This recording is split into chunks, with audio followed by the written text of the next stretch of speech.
Une nuit de décembre 2019, quelque part dans le grand nuage de Magellan, une étoile ordinaire a soudainement attiré l'attention des astronomes. Pendant environ 1 heure, sa luminosité a augmenté de façon spectaculaire. Puis, tout aussi rapidement, l'étoile est redevenue parfaitement normale, comme si rien ne s'était passé. Depuis, malgré des années de surveillance, elle n'a jamais reproduit ce comportement. À première vue, on pourrait croire à une éruption stellaire ou à un phénomène exotique survenu à la surface de l'astre. Les chercheurs pensent aujourd'hui que l'étoile en question n'est pas en cause. Sa brusque augmentation de luminosité serait en fait un effet optique dû à un objet encore plus étrange. Car durant son pic lumineux, quelque chose est passé exactement entre cette étoile et la Terre. Un objet invisible dont la gravité a agi comme une lentille, courbant et concentrant la lumière de l'étoile vers nos télescopes. Un phénomène connu sous le nom de micro-lentille gravitationnelle.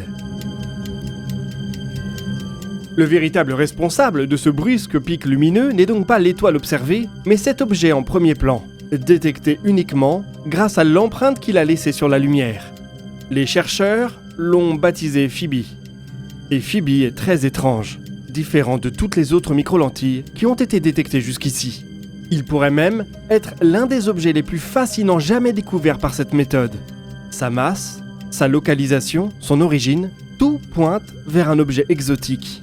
Aujourd'hui, une équipe de chercheurs avance donc une hypothèse audacieuse. Phoebe pourrait être un trou noir primordial, un vestige datant des tout premiers instants de l'univers, bien avant la naissance des étoiles et des galaxies.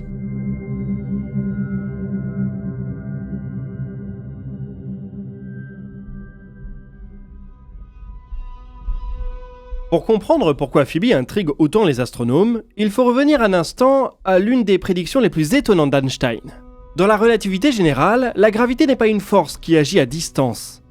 La présence d'une masse déforme littéralement l'espace-temps autour d'elle. Une étoile, une galaxie ou un trou noir creuse ainsi une sorte de dépression dans la géométrie de l'univers. Or, la lumière suit toujours le chemin le plus direct à travers cet espace-temps déformé. Résultat, lorsqu'un objet massif s'interpose entre nous et une source lumineuse plus lointaine, il peut courber les rayons lumineux, les concentrer et parfois même produire plusieurs images de l'objet d'arrière-plan. C'est ce qu'on appelle une lentille gravitationnelle. Un phénomène aujourd'hui utilisé comme un véritable télescope cosmique capable de révéler des galaxies trop lointaines ou trop faibles pour être observées autrement. Si vous vous souvenez, dans le dernier sujet du DNDE de mardi dernier, on a discuté d'un petit point rouge qui a pu être observé en détail car il bénéficiait de cet effet de lentille, une sorte de télescope naturel. Mais toutes les lentilles gravitationnelles ne se ressemblent pas. Les plus spectaculaires impliquent des galaxies ou des amas de galaxies entiers et produisent des arcs lumineux visibles pendant des millions d'années. Les micro-lentilles, elles, sont beaucoup plus discrètes, l'objet responsable est en comparaison tout petit. Il peut s'agir d'une étoile, d'une planète errante ou même d'un trou noir isolé. Les images multiples qu'il crée sont alors si proches les unes des autres qu'aucun télescope ne peut les distinguer. À la place, on observe simplement une augmentation temporaire de la luminosité de l'étoile d'arrière-plan. Plus la lentille est légère, plus le phénomène est bref. Quelques semaines pour une étoile, quelques jours pour une planète errante, parfois seulement quelques heures pour les objets de masse terrestre. Cette technique est devenue un outil précieux pour traquer des mondes invisibles, découvrir des planètes flottant librement dans la Voie lactée ou chercher des trous noirs isolés. Et dans le cas de Phoebe, c'est précisément cette durée extraordinairement courte qui a immédiatement attiré l'attention des chercheurs. Une micro-lentille d'1 heure suggère un objet incroyablement compact. Les astronomes ont repéré Phoebe au cours d'une campagne d'observation du Grand Nuage de Magellan menée en décembre 2019. Pendant 5 nuits consécutives, la caméra DECAM du télescope Blanco au Chili a photographié des centaines de milliers d'étoiles toutes les 50 secondes environ, à la recherche justement de micro-lentilles gravitationnelles extrêmement rapides. Au milieu de cette immense quantité de données, une seule étoile s'est distinguée. Le 18 décembre, sa luminosité a augmenté de manière régulière et parfaitement symétrique avant de redescendre tout aussi progressivement. L'ensemble du phénomène n'a duré qu'1 heure environ, avec un pic d'amplification d'une 40%. Plus remarquable encore, l'étoile n'a jamais montré aucun signe de variabilité avant ou après l'événement. Elle semble être extrêmement stable. Les chercheurs ont passé des mois à tenter d'éliminer toutes les explications banales. Ils ont vérifié que le signal ne provenait pas d'un défaut de leur instrument, d'une contamination par une étoile voisine, d'une fluctuation atmosphérique ou encore d'une éruption stellaire. Une explication s'est cependant vite imposée, la courbure de la lumière observée possède exactement la forme attendue pour une micro-lentille gravitationnelle. C'est surtout sa brièveté qui a immédiatement frappé les astronomes.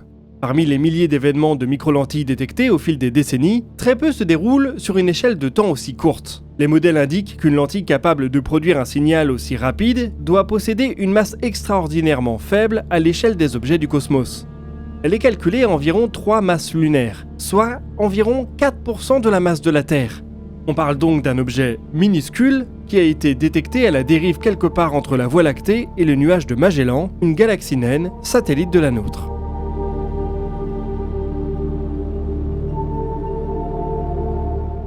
Mais observer une micro-lentille ne permet pas seulement d'estimer sa masse. Cela fournit aussi des indices sur sa position dans l'espace. Et dans le cas de Phoebe, cette question est cruciale. L'étoile amplifiée se trouve dans le grand nuage de Magellan, une petite galaxie satellite qui orbite autour de la Voie lactée, à environ 160 000 années-lumière de nous. Lorsque les astronomes regardent dans cette direction, ils observent donc une ligne de visée qui traverse plusieurs régions très différentes, les étoiles de notre propre galaxie, son immense halo de matière noire, puis les étoiles et le halo du grand nuage de Magellan lui-même. Phoebe pourrait théoriquement se trouver dans n'importe laquelle de ces régions. Les chercheurs ont donc utilisé des modèles de densité stellaire et de matière noire pour déterminer où un tel événement avait le plus de chances de se produire. Le résultat est surprenant. Les calculs suggèrent que l'objet responsable est environ 100 000 fois plus susceptible d'appartenir au halo de matière noire entourant la Voie lactée qu'à la population normale d'étoiles des deux galaxies.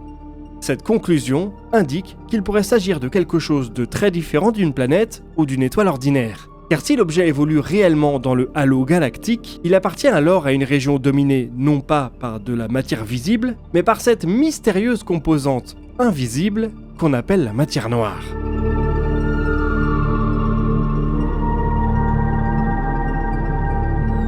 La matière noire est l'un des plus grands mystères de l'astronomie moderne.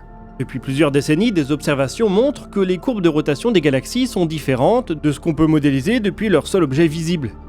Les étoiles, le gaz et la poussière ne représentent qu'une petite partie de la masse réellement présente. Pour expliquer ces mouvements, les astronomes ont été contraints d'ajouter une composante invisible, environ 5 fois plus abondante que la matière ordinaire, qui entoure les galaxies sous forme d'immenses halos. Cette matière noire ne semble ni émettre, ni absorber, ni réfléchir la lumière. Sa présence n'est révélée que par son influence gravitationnelle. Malgré des décennies de recherche, personne ne sait encore de quoi elle est constituée. Et c'est précisément ce qui rend Phoebe si intéressant. Si l'objet appartient réellement au halo sombre de la Voie lactée, il pourrait nous fournir un indice sur la nature de cette masse invisible qui domine l'univers. Pour comprendre la nature de Phoebe, les chercheurs ont commencé à explorer les explications les plus conventionnelles. Un objet de quelques masses lunaires pourrait par exemple être une planète errante, éjectée de son système au cours de son histoire. Le problème est que Phoebe semble se trouver dans une région où les étoiles sont extrêmement rares. Or, les planètes se forment autour des étoiles. Si l'objet appartient réellement au halo de la Voie lactée, il devient alors difficile d'expliquer comment une population importante de corps planétaires pourrait s'y retrouver. C'est précisément ce qui a conduit les chercheurs à envisager une hypothèse beaucoup plus exotique, celle d'un trou noir primordial. Contrairement aux trous noirs classiques qui naissent lors de l'effondrement d'étoiles massives, les trous noirs primordiaux auraient pu se former dans les toutes premières fractions de secondes suivant le Big Bang. À cette époque, l'univers était si dense que certaines ondulations de matière auraient pu s'effondrer directement sous leur propre gravité, créant des trous noirs de masse extrêmement variés, certains énormes, d'autres minuscules. Les plus petits de ces objets pourraient se comporter aujourd'hui exactement comme de la matière noire, invisible, froid et répartis dans des halos galactiques.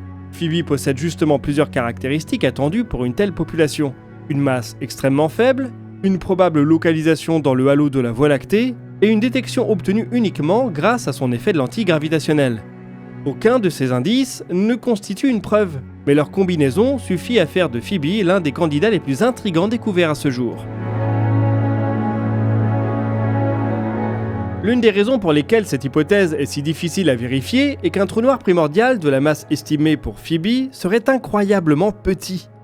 À ces échelles, il ne faut plus imaginer un monstre cosmique dévorant tout sur son passage. Un objet de quelque masse lunaire ne posséderait qu'un horizon des événements de l'ordre du dixième de millimètre, soit à peine l'épaisseur d'un cheveu humain. Il n'émettrait aucune lumière, n'avalerait pratiquement aucune matière et serait totalement invisible pour nos télescopes.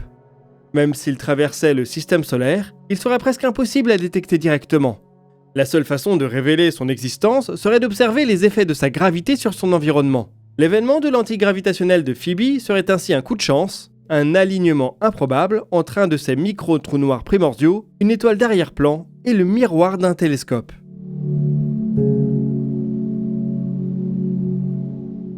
Cette détection ouvre toutefois une porte fascinante, celle de larges populations de trous noirs primordiaux pour expliquer tout ou partie de la matière noire.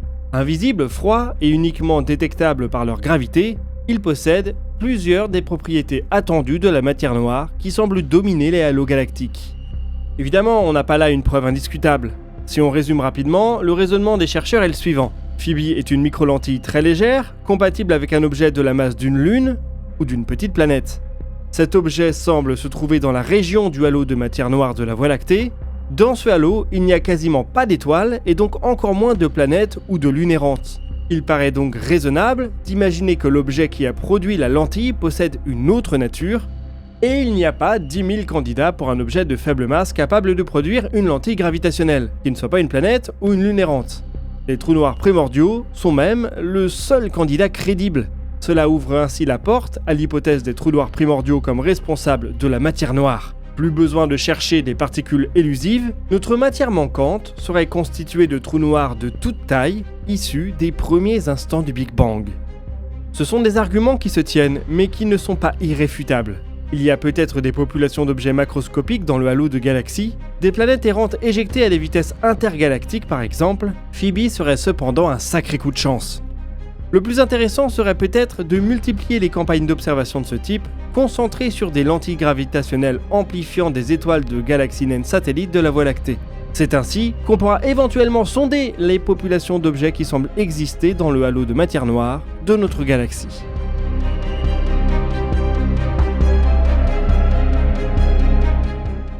Allez, voilà qui boucle ce dossier de l'espace. Je vous invite à partager vos questions dans les commentaires. Vous pouvez consulter la description pour y retrouver nos sources. Quant à nous, on se donne rendez-vous la semaine prochaine pour un nouveau DNDE. Et d'ici là, citoyennes, citoyens, portez-vous bien.